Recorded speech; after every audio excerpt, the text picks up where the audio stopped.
Masih bersama dengan Kombes Pol Latif Usman selaku di Lantas Polda Jawa Timur membahas terkait dengan kawal ketat larangan mudik berkaitan dengan wilayah aglomerasi atau rayonisasi yang dimana masyarakat dalam satu rayon masih bisa berpindah tempat.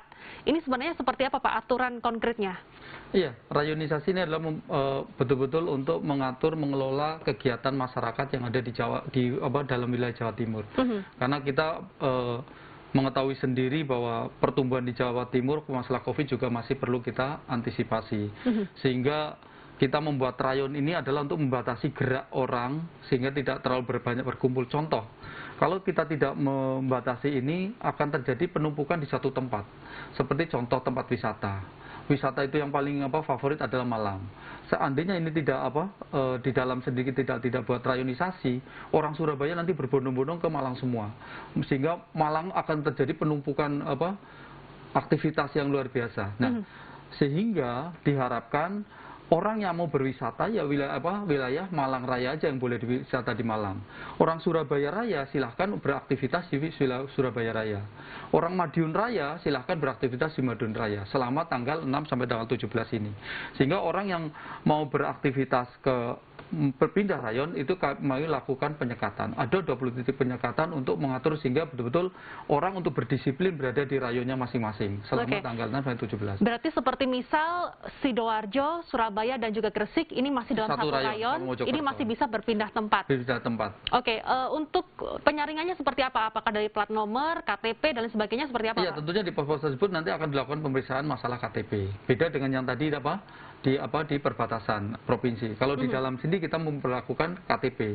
Dia aktivitas di mana, nomor polisinya bagaimana. Kalau dia masyarakat penduduk Surabaya ya harus di rayon Surabaya.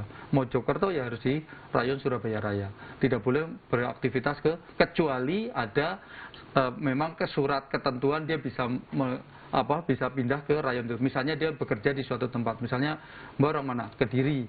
Orang Kediri mau ke sini, dia harus membawa surat dari atasan sini, dari metro. Betul dia melakukan tugas. Jadi tetap dibolehkan oleh petugas.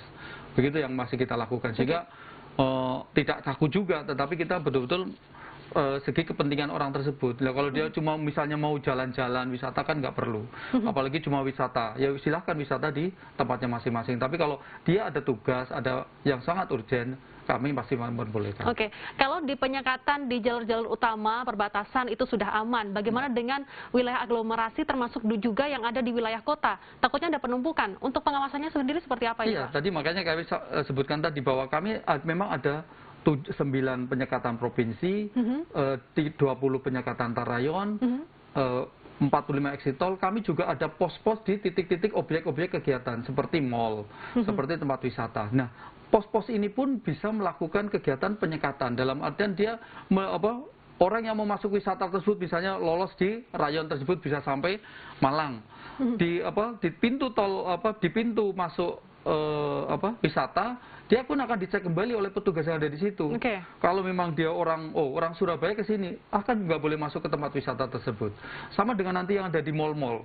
Seandainya pada saat tanggal 6 sampai 17, misalnya orang Madiun ke sini, kita nggak boleh mau masuk mall tersebut. Karena betul-betul diharapkan untuk mengantisipasi kegiatan masyarakat yang ada di situ sehingga tidak terjadi penumpukan. Jadi tidak serta-merta nanti tanggal 6, mulai tanggal 17 orang Ngawi tiba-tiba mau ke sini. Itu untuk sementara sampai tanggal 6 tidak boleh. Berarti nanti di pos-pos tersebut akan kami lakukan pengecekan. Berarti orang masuk mall, masuk tempat wisata dan lain sebagainya, ada petugas di situ untuk mengecek KTP. Ya. Apa saja yang dicek? KTP? Ya KTP aja. Kalau yang di pos-pos itu pengecekan KTP sehingga betul-betul memastikan orang yang mau masuk ke tempat kegiatan di perbelanjaan tersebut, ya orang rayon tersebut gitu. Konsekuensinya hanya tidak diperbolehkan masuk? Ya suruh balik aja kalau di situ. Bagaimana dengan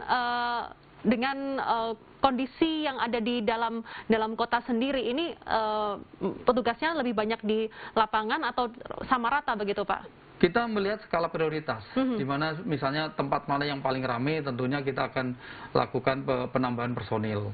Misalnya Malang, tentunya ada tempat yang perlu pengetatan. Begitu juga dengan Surabaya. Surabaya menjadi tempat perekonomian Jawa Timur, sehingga tempat-tempat mana yang perlu diadakan peningkatan anggota.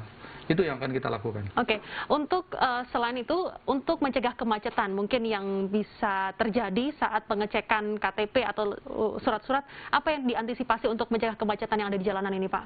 Ya, sebetulnya kita juga ada yang kegiatan mobile, di mana kita melakukan kegiatan patroli, melihat situasi, dan kita juga tidak semuanya kita cek itu sebetulnya tidak. Tapi kita melihat, oh kendaraan ini kendaraan dari kan kelihatan, oh ini kendaraan dari Madiun kok masuk sini. Sudah sampai depan mall Tunjungan misalnya, ya kita putar balikan saja. Oke. Terakhir Pak, singkat saja, apa himbauan Anda kepada masyarakat untuk persiapan tanggal 6 hingga tanggal 17 Mei dalam hal penyekatan? Ya, saya mengimbau kepada masyarakat, betul-betul kita dalam melakukan kegiatan ini, mari menggunakan hati. Ini adalah demi kemanusiaan. Bukan kalau kita mau senang, semuanya juga mau senang. Tapi apabila kita senang tapi kita sakit, itu akan rugi buat kita semuanya. Itu yang betul-betul saya mengajak kepada masyarakat, mari kita melakukan kegiatan ini dengan hati kita, demi kesehatan kita bersama. Untuk menjaga satu sama lain termasuk keluarga kita yang ada di kampung halaman, begitu. Baik, terima kasih Kombes Pol Latif Usman selaku Dirlantas Polda Jawa Timur membahas terkait dengan kawal ketat larangan mudik. Pemirsa, saya Fatmawi pamit undur diri. Terima kasih atas kebersamaan Anda. Sampai jumpa. Sehat selalu.